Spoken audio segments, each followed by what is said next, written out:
Black Voodoo Wax pour le rendez-vous du Voodoo. Aujourd'hui, une édition spéciale avec une citoyenne du monde, une artiste internationale, une dame au grand sourire. On la regarde, on veut être sa meilleure amie. Aujourd'hui, j'accueille Marie-Denise Douillon. Marie-Denise, comment ça va? Ça va super bien, enchantée. Juste avec ton sourire, je me sens bien. I feel welcomed. Qui est Marie-Denise Douillon pour les gens qui nous regardent aujourd'hui? Marie-Denise Douillon, c'est une artiste d'origine haïtienne, montréalaise, qui a grandi à Casablanca, qui a vécu en Afrique, qui a aussi été en Algérie, qui a étudié aux États-Unis et qui s'est établie à Montréal, ville de cœur. Le moment voodoo, quand tu fais un recul dans ta vie, que tu t'es dit, c'est là que ça se passe, que ma passion va devenir ma réalité.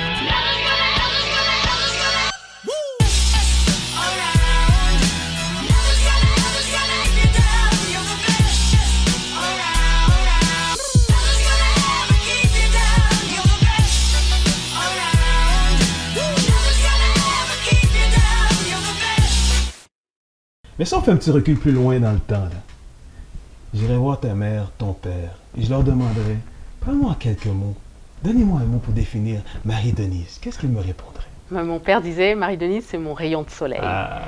Puis en grandissant, vers l'âge de 7-10 ans, comme je faisais un petit peu de cinéma, de tchatch, comme on disait à l'époque, il m'appelait Sarah Bernard. Sarah Bernard. Pareil que je marchais dans la maison, je faisais toutes sortes de sketchs, de mimes, et dit, bon, Sarah Bernard est en action. L'art. Mais lorsque tu es Sarah Bernard, mais l'art, comment ça a commencé? Je pense très jeune, comme tous les enfants, on aime dessiner, c'est le côté ludique, mais j'ai eu la chance d'avoir des parents qui m'ont poussée.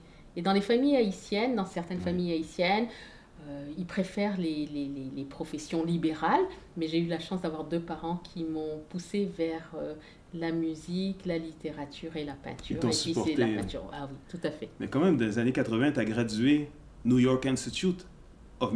comment? FIT, Fashion Institute of Technology, oui. C'est pas n'importe qui peut graduer de là. Non. C'est une certain, j'allais dire, le Dead Poets Society, mais c'est pas ça. Une courte cohorte. En fin de compte, c'était assez difficile de rentrer à FIT. Oui. Bon, il y avait Pratt, Parson et FIT. Moi, j'ai appliqué à FIT et je suis rentrée à FIT. Beaucoup de personnes pensent que FIT, c'est juste fashion, parce que ça s'appelle Fashion Institute of Technology. Okay. Mais en réalité, c'était une des premières universités à avoir l'illustration. Et à l'époque, je voulais faire de l'illustration de livres d'enfants. Parce que c'était dans les années 80. Okay. Quand je suis arrivée à New York, en tant qu'haïtienne, je voulais écrire des livres pour les enfants haïtiens. Puis je regardais les livres aux États-Unis pour la population noire, puis je me disais, c'est pas la réalité des Caraïbes, ça. Je regardais les livres des petits-enfants américains ou européens, c'était pas ma réalité aussi. Puis je me suis dit, je veux faire des livres pour enfants, je pourrais écrire et dessiner pour les Haïtiens. Ah, c'est spécial. J'ai lu sur toi et j'aurais jamais cru que c'était par les livres d'enfants que tu aurais voulu grandir. C'est quelque chose de particulier, là. Oui, mais tu sais, la vie t'amène ailleurs. Hein? Justement, la vie. Si tu recules dans le passé, j'aimerais savoir quel est le moment voodoo, le moment vraiment là, j'aimerais que tu me le décrives en détail, que tu as réalisé, waouh, l'art, je veux grandir en faisant de l'art. Je pense que je voulais grandir en faisant, comme je te dis, de l'illustration, de l'écriture. Mais le moment, je suis arrivée à Montréal dans des circonstances très spéciales. Je suis arrivée en tant que réfugiée politique. Et à l'époque, je venais d'une école où j'avais appris l'illustration. Donc, je me suis lancée dans l'illustration et je n'ai pas vraiment trouvé d'ouverture. J'ai commencé, comme tout le parcours du réfugié, du débutant, à faire du bénévolat. J'ai fait des couvertures. J'ai rencontré deux autres associés avec qui on a monté Images Interculturelles, qui était un magazine axé sur l'interculturalisme. Et les questions à l'époque sont les mêmes questions. Tu vois, immigrants, créateurs d'emplois ou voleurs de jobs. Ça, c'était dans les années, en plus, 90. J'ai vu que je n'avais pas de débouché dans l'illustration. Je me suis dit, je vais aller vers le graphisme. Il faut quand même trouver une façon d'avoir des revenus. J'ai été vers le graphisme. Bon, ça commençait à fonctionner. Puis je me suis dit, bah, je vais peindre. Je devais peindre pour deux raisons. Parce que bon, ça m'habite au niveau création, au niveau ludique. Et puis bon, c'est une passion. Hein. Quand on est artiste, il faut que ça sorte. Puis j'ai fait ma première exposition à l'époque au Centre Brofman. Et là, j'ai vendu plus que la moitié de mes œuvres. Et puis, je me suis dit, non seulement c'est ma passion, en plus, je les vends. Et voilà. Une pierre deux coups. C'est vraiment à ce moment-là que tu as réalisé que... non, en fin de compte, j'ai réalisé que je n'avais pas les contraintes du graphisme et de l'illustration. Parce que l'illustration et le graphisme, c'est une commande. C'est Oui. une commande de quelqu'un. Et là, j'étais pas en galerie, j'étais seule, donc je pouvais exprimer. Et ça m'a permis aussi de guérir du traumatisme du parcours du réfugié. OK. Ça devait être dur pour toi aussi de vivre ça lorsque tu arrives à Montréal. C'était une période très difficile. Très, très difficile émotionnellement. On le voit par tes peintures, hein? C'est profond. C'est pas des peintures qu'on trouve au coin de la rue, là. Il y a du travail, il y a de l'histoire dans la peinture. Parle-moi de tes œuvres. Alors, je dis que toujours la création est assez spéciale parce qu'il y a quelque chose qu'on maîtrise. Par exemple, je vais dire, bon, je vais peindre sur mon enfance. Oui. J'ai grandi à Casablanca, au Maroc. Mes parents étaient en Algérie. Je peux décider que je vais peindre sur le Maroc. Mais qu'est-ce qui va sortir de là si je me lâche lousse? C'est qu'on ne voit pas vraiment qu'est-ce qui se passe au niveau de l'inconscient et du subconscient. Puis des fois, je crée des œuvres sur certaines émotions, certaines périodes, et il y a des choses qui surgissent.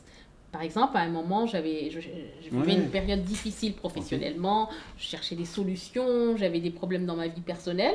Puis là, j'ai créé une œuvre où j'ai commencé à coller plein de clés.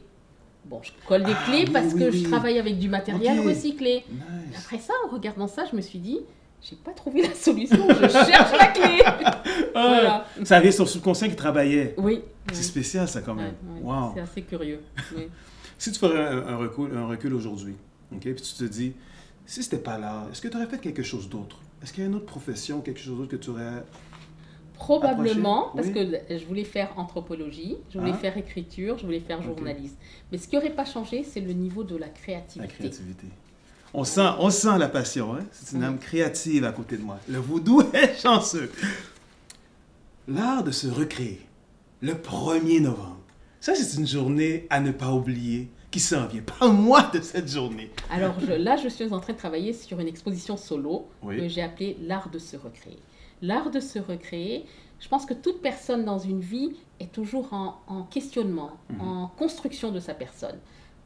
Dans mon cas, ça a été par rapport à ma situation d'exil. Mes parents sont partis sous Duvalier, ils ont été en Algérie, ils ont été ensuite au Maroc. Donc, ils ont eu à se recréer. Les enfants ont eu à se recréer au niveau de leur identité. Identité maghrébine, identité mélangée aussi avec l'apport de la France dans des pays arabes mais francophones.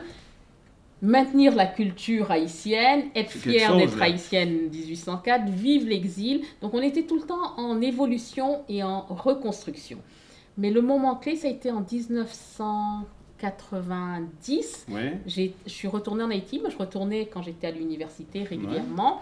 Et là, j'ai vécu une arrestation arbitraire. Donc je suis passée par la machine de l'horreur, de l'arrestation, du bastonnage, de la torture, etc. Et je suis arrivée... Marie-Denise Douillon. Moi, Marie-Denise Douillon. Wow. Et je suis arrivée en 1991 à Montréal et j'ai dû refaire ma vie complètement, me reconstruire. Et je pense que l'art de se recréer, c'est cette capacité des fois d'arriver dans des situations, mais c'est pas, on n'a pas besoin d'arriver dans des traumatismes aussi énormes. Il y a des réfugiés aussi de guerre, il y a des réfugiés climatiques, mais je pense que chaque individu doit se recréer, que ce soit une histoire de reconstruction de divorce, que ce soit une histoire de reconstruction d'identité, que ce soit à travers un voyage, quitter une région, perdre une job, on est constamment en voyage de reconstruction. Donc, sur l'idée de l'art de se recréer, étant donné que la peinture m'avait beaucoup aidée lorsque j'étais en prison et lorsque je suis venue ici et que j'ai fait l'exposition au Centre Brofman, je me suis dit, je vais inviter 2 autres artistes. Oui, c'est ça, j'ai la prochaine question, tu m'as devancé. Voilà, et une en chanson. Donc, j'aimerais savoir qui. Ah, ça c'est un une scoop. surprise. Ouais, c'est un scoop. Mais en tout cas, je vais te le donner. Il y a Sheran Figaro que j'avais vu performer en art contemporain, en danse. On la connaît, Sheran. Sheran Figaro. Et j'ai vu que la façon dont elle pouvait mélanger de la musique, on va dire d'origine folklorique haïtienne, mais contemporaine, avec des mouvements contemporains, je lui lance le défi qu'elle me fasse par la danse l'art de se recréer et qu'elle me dise qu'est-ce que ça évoque pour elle, l'art de se recréer. J'adore. Et puis j'ai rencontré aussi une artiste que j'aime beaucoup, qui a un parcours très intéressant, Comti, qui est d'origine camerounaise. Et j'ai dit à Comti, bah, écoute, je l'ai entendu chanter et moi j'entendais qu'il y avait une reconstruction par le chant. Donc je lui ai aussi lancé le défi, puis je les ai invitées toutes deux à venir à mon vernissage lors de la première, pour pouvoir performer. Donc, on parle du 1er novembre. 1er novembre, à la galerie Gora. Gora, oui. Qui est à Montréal, au centre-ville, Sherbrooke et avenue du Parc. Et puis, bon, les informations, on va vous les donner, elles apparaissent à l'écran. Ah, excellent, on va regarder ça. Mais vraiment, ce que je trouve particulier, c'est que, tu sais, on parle de vernissage, donc on va penser souvent des artistes dans le même créneau que le tien, dans l'art visuel. Et là, tu parles de la danse, tu parles de la musique. C'est comme un triangle. Mais en fin de compte, ça revient à la question de la création. La création, pour moi, je ne sais pas, je ne suis pas mathématicienne, mais pour moi, si je devais jouer avec les chiffres, je pourrais aussi créer. La création, je pense que c'est quelque chose qui vient te chercher au niveau de tes entrailles. C'est ludique, c'est inventif, ça vient te chercher dans, pour moi, c'est tout ce qui est la vie. Ah, c'est spécial, I love it. Marie-Denise, je me sens bien dans cette entrevue-là. Je veux te remercier de m'accueillir à cette belle demeure. Ah, moi de te remercier. Mais je ne peux pas te laisser partir sans passer par le Sweet Six. Je vais te poser 6 questions ou 6 énoncés. Et je ne veux pas que tu réfléchisses trop longtemps. Je veux que tu me dises la première chose qui te vient en tête. Okay? D'accord. Tu es prête? Ok, c'est comme du dessin automatique. Exact, tout à fait. Si tu avais le choix de peindre une personnalité qui t'a marqué dans la vie, qui est-ce? Nelson Mandela. Si tu perdais l'usage de tes bras, qu'est-ce que tu ferais? Des histoires audio. Sur quoi? Pour les enfants, je retournerai à ma première passion, les livres d'enfants. Wow. Pour les reconstruire intérieurement, leur donner la force de devenir des adultes. Ça vient du cœur. Ferme les yeux, je te donne le téléphone, tu appelles une personne pour lui dire que tu l'aimes. Qui est-ce que tu appelles?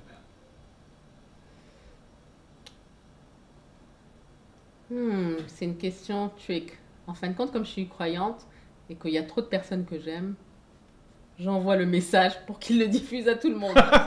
Ah, nouvelle technologie, I like that. Ah, l'art de se réinventer, de se recréer. Ouais. Si tu avais l'opportunité de faire une exposition marquante quelque part à travers le monde, où est-ce que tu le ferais? Exposition itinérante. Haïti comme point de départ, parce que j'ai fait une expo qui s'appelle Haïti-Montréal, pour redonner à Haïti ce que Haïti m'a donné. Nice. Pour parler de ce premier peuple qui est devenu le peuple, pour moi, parler d'indépendance, de droits humains, et puis l'expo voyagerait des Amériques en Europe. Wow. J'adore. Marie-Denise, je vais te donner 5 mots. Après chaque mot, je veux que tu me dises la première chose qui te vient en tête. Le premier mot, amour.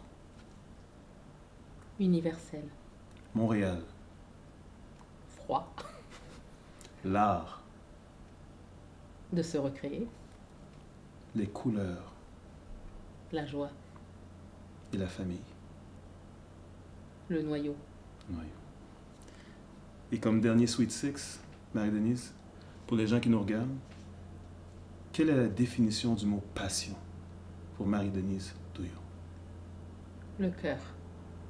Aussi simple que ça, un mot? C'est le cœur.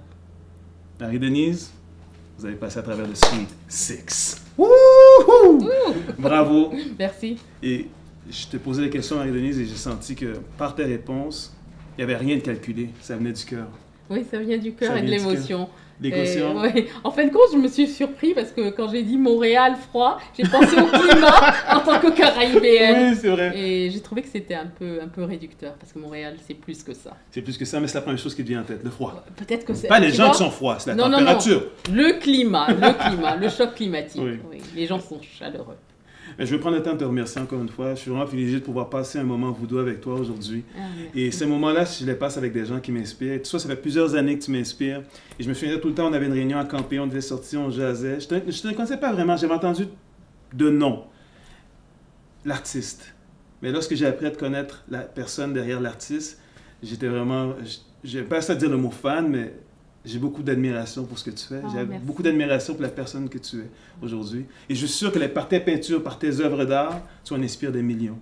Merci. Et j'ai aucun doute, mais aucun doute, que les gens qui regardent aussi aujourd'hui, qui apprennent à te découvrir, disent « Wow, I gotta be there le 1er novembre 2018 à la Galerie Goa pour aller rencontrer Marie-Denise Douillon. » Merci beaucoup. Merci. Merci. Et les moments voodoo, c'est toujours des moments particuliers. J'ai toujours un gage de remerciement. Pour les gens qui m'inspirent, j'ai quelque chose pour toi. Merci. Et ça, c'est grâce à mon ami Pat Design. Et j'espère que tu vas l'apprécier. Oh, merci. Oh, chérie. Oh, en plus avec un super design. Eh, faut que tu l'ouvres. Ah, ben oui. C'est comme un cadeau, on est comme à Noël. Oui. Oh, waouh. Laisse-moi te dire. Ah, c'est super. Voilà.